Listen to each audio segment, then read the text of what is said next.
En este vídeo vamos a estudiar el salario, qué es, cuál es su composición. El salario es el total de las percepciones salariales y no salariales que recibe el trabajador por la prestación de sus servicios.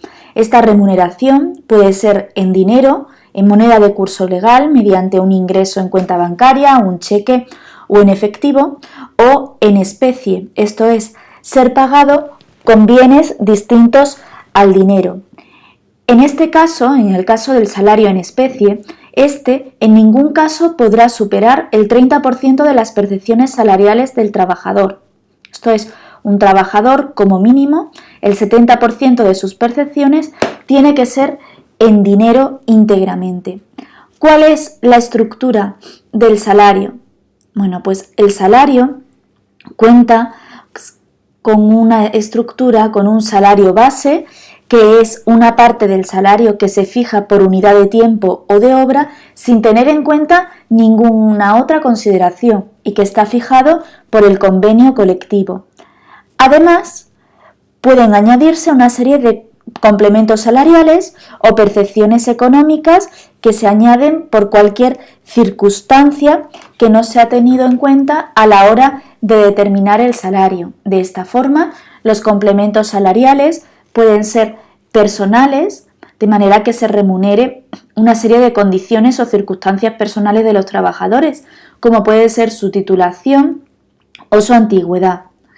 Podemos encontrarnos con complementos por puesto de trabajo que remuneran las características de ese puesto de trabajo, como la responsabilidad, la toxicidad, la peligrosidad, el trabajo nocturno, etc. La cantidad o la calidad del trabajo. También nos encontramos con complementos en especie que remuneran al trabajador con unos productos de la empresa distintos al dinero.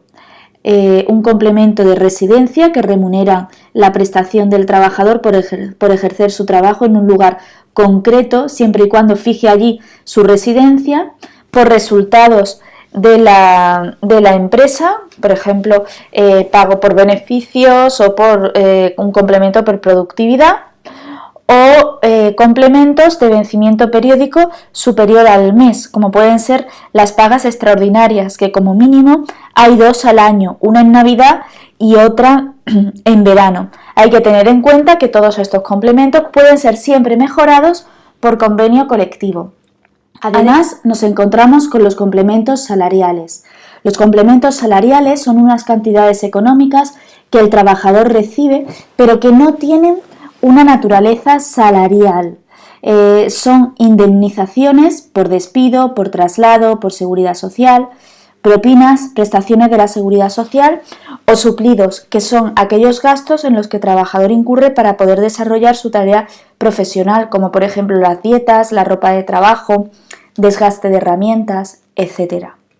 Un concepto que debemos conocer es el del salario mínimo interprofesional.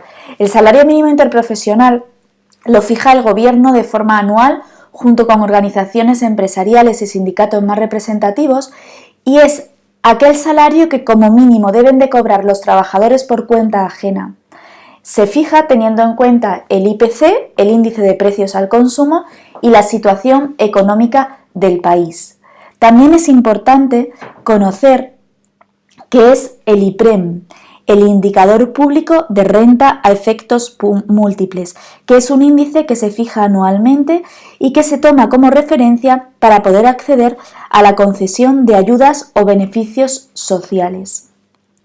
El derecho del trabajo contiene también una serie de garantías que protegen el cobro efectivo del salario, como por ejemplo el que el salario se debe de cobrar puntualmente y documentalmente en la fecha convenida, de forma que si el empresario no paga puntualmente, el trabajador le puede reclamar un recargo de mora del 10%.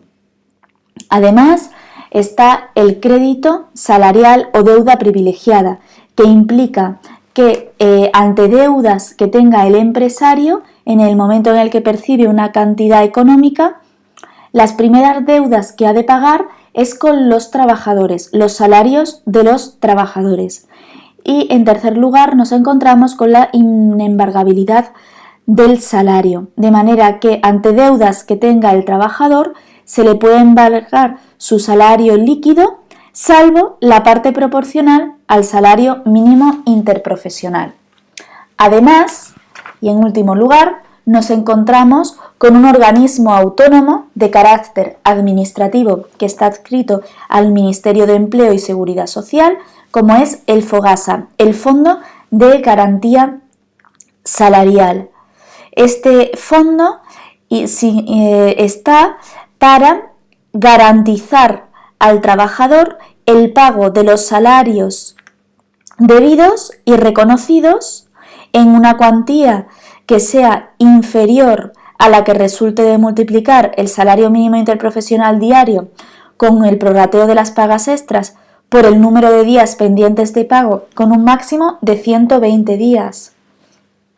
Y este organismo se financia con las cuotas que mensualmente abonan los empresarios por los trabajadores, que es un 0,20% de la base de contingencias profesionales de cada trabajador. Para el pago de las indemnizaciones del FOGASA de forma directa no es necesario la declaración de insolvencia o el concurso de acreedores de la empresa. En caso de ERES, cuando la autoridad laboral, constatando que existe un caso de fuerza mayor, acuerda que toda parte de la indemnización sea satisfecha directamente con el FOGASA, puede hacerse sin perjuicio del derecho que tiene el FOGASA a resarcirse de la empresa.